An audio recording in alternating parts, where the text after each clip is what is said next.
আপনি যখন আরেকজন ইসলামিক ক্লেরিক, আমরা নাম বলতে পারি ডক্টর মিজানুর রহমান আজহারি, তাকে নিয়েও বলেন যে তিনি কাফের, তাকে আসলে দেশ ছেড়ে চলে যেতে হবে, তখন আমরা একটু কনফিউজ হয়ে যাই। বলছি জি না, কনফিউজ হবেন কেন? আপনি যার কথা বলেছেন সে কি বলেছিল আপনি দেখেছেন তার বক্তব্যগুলো?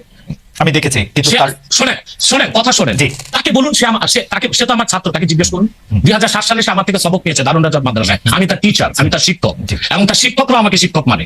অতএব সে যদি, দেখুন আপনাকে পিছন থেকে বলতে হচ্ছে, আপনি সময় দিতে হবে আমাকে।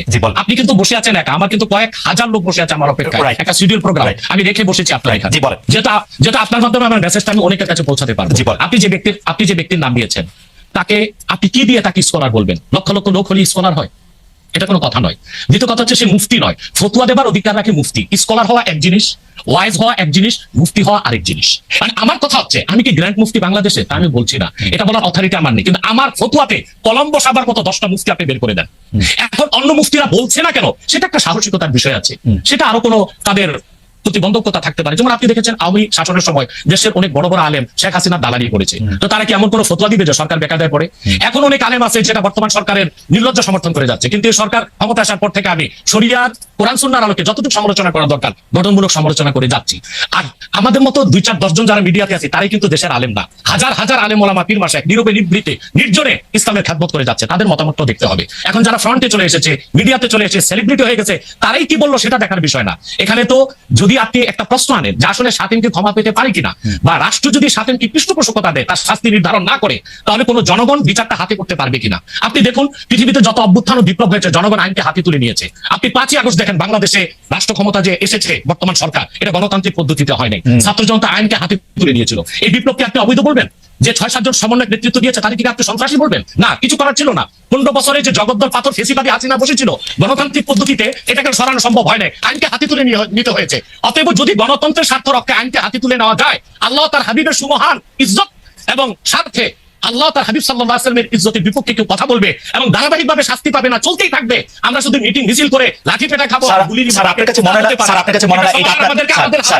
কাছে মনে হয় না এটা আপনার পয়েন্ট অফ ভিউ? বিকজ আপনি যা বলছেন, হ্যাঁ আপনি এটা ঠিক যে আপনি তো একজন স্কলার, শিক্ষক, পড়াচ্ছেন, এবং আপনি গ্র্যান্ড মুফতি না হলেও একজন মুফতি, কিন্তু আমরা ধরেন আমি এখন কথা বললাম হচ্ছে যে বাংলাদেশে কিন্তু এটাও প্রচলিত যে যারা বলতেছে যে তারা আসলে যা কিছু পরীক্ষিত হাদিস নয়, যা কিছু পরীক্ষিত ভাবে কোরআনের ফয়সালা নয়, তারা তা মানতে চান না। ধরা যাক ঈদে মিলাদুন্নবী সম্পর্কে তাদের একটা বয়ান আছে, তাদের আরো অনেক কিছু নিয়ে তাদের একটা বয়ান আছে। তাদের মধ্যে থেকেও কেউ আছেন যারা মক্কা মদিনায় বড় বড় জায়গায় আলেমের কাজ করতেছেন। আমি আব্দুর রাজ্জাক বিন ইউসুফের কথা বলতে পারি, আরো আপনি জানেন কাদের কথা আমি বলছি। তাদের কেউ মনে করেন আপনার পথ আসলে ঠিক না। 1-2 হচ্ছে আপনি যার কথা যেভাবে বলতেছেন যে ধরেন মিজানুর রহমান আজহারি কি আসলে একজন স্কলার কিনা। এখন কেউ তো এই প্রশ্ন তুলেছেন যে জনাব এনায়েতুল্লাহ আব্বাসীও যথেষ্ট পরিমাণে এই জায়গায় আছেন কিনা। সেজন্য আমি জানতে চাইছিলাম যে আপনি যখন আইন হাতে তুলে নেওয়ার কথা বলেন স্যার, সেইটা কি আপনি কিভাবে তার যোগ্য, এবং আপনি ছাড়া আর কে আছেন এটার মধ্যে যোগ্যতার জায়গায় আর কি? আমি এখন বলছি, আমি মনে করি আমি গ্র্যান্ড মুফতি বাংলাদেশের। আচ্ছা, আপনি মনে করছেন আপনি গ্র্যান্ড মুফতি, এবং এটা আমি চ্যালেঞ্জে ওকে এইটা বললে আমার ফতুয়ার বিপক্ষে, শোনেন আমার ফতুয়ার বিপক্ষে যে যাচ্ছে তাকে আমার সাথে বসান, আপনার প্ল্যাটফর্মে বসান। দ্বিতীয় কথা হচ্ছে ঈদে মিলাদুন্নবী নিয়ে যে আপনি প্রশ্ন করেছেন, ঈদে মিলাদুন্নবী সাল্লাল্লাহু আলাইহি ওয়াসাল্লাম নিয়ে অনেক ডিবেট হয়েছে, এবং ঈদে মিলাদুন্নবীর পক্ষে যারা তারাই বিজয়ী হয়েছে। আর বাংলাদেশে ওলামায়ে দেওবন্দের একটা বিরাট অংশ যারা মূল ধারার, তারা কিন্তু ঈদে মিলাদুন্নবী নিয়ে কখনো বিরোধিতা করে না। কিছুমাত্র স্কলার আছেন যারা কোনোভাবে পার্সেস হয়ে আছেন, তারা ঈদে মিলাদুন্নবীর বিরোধিতা করে। আমরা বলি মিলাদ যার সিরাত না তার, মিলাদুন্নবী সাল্লাল্লাহু আলাইহি ওয়াসাল্লাম ব্যানারও মাহফিল হতে পারে, সিরাতুন নবী সাল্লাল্লাহু আলাইহি ওয়াসাল্লাম ব্যানারও মাহফিল হতে পারে।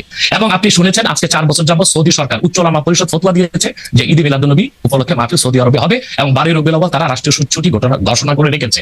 এবং বাংলাদেশে বর্তমান সরকারও যথেষ্ট আলেম ওলামা আছেন যারা কওমি ঘরানার এবং দেওবন্দ ঘরানার, যাদেরকে আমরা আহলে হক মনে করে থাকি, এবং আমরা মনে করি জোনপুর, ফুরফুরা, সারসিনা, আহলে সুন্নাত, আহলে হক একই ধারাতেই চলে আসছে। তারাও কিন্তু ইসলামিক ফাউন্ডেশনের দায়িত্বে আছে, এবং তারা কিন্তু এবারও ঈদে মিলাদুন্নবী ব্যানারে প্রোগ্রাম করেছে, এবং আমি সেখানে অংশগ্রহণ করেছিলাম একদিন। অতএব বিচ্ছিন্নভাবে কে ঈদে মিলাদুন্নবীর বিরোধিতা করলো, আব্দুর রাজ্জাক সাহেবের নাম বলেছেন, ওনাকেই বসান আমার সাথে, কথা বলি, সংলাপ হতে তো কোনো দোষ নাই। ওকে, আপনি আরো যাদের কথা বলেছেন তাদেরকে বসান আমাদের সাথে। আচ্ছা, আমার এখানে একটা সম্পূর্ণ জাস্ট প্রশ্ন আছে আইনের ব্যাপারে। যেহেতু তেহরিকে খতমে নবুয়তের শাখা যুক্তরাজ্যেও আছে, এখানেও আছে, আপনি একইভাবে এই কথা বা ভারতের পশ্চিমবঙ্গের কথা বলেছেন, এইখানে যেটা বলছেন সেটা কি যুক্তরাজ্য এবং ভারতের পশ্চিমবঙ্গের জন্য প্রযোজ্য? যুক্তরাজ্যেও যদি কেউ এই ধরনের কথা বলে তাকেও কি আপনি এরকম একটা কথা বলবেন বা বলতে পারবেন? জি বলবো। আমি যুক্তরাজ্যে যে সাফার করে এসেছি সেটা শোনেন আগে। 2 বছর আগে আমি যুক্তরাজ্যে গিয়েছিলাম। আমার সাতটা প্রোগ্রাম ছিল, Okay. চারটা প্রোগ্রাম করতে পেরেছি, 3টা প্রোগ্রাম আমি করতে পারিনি।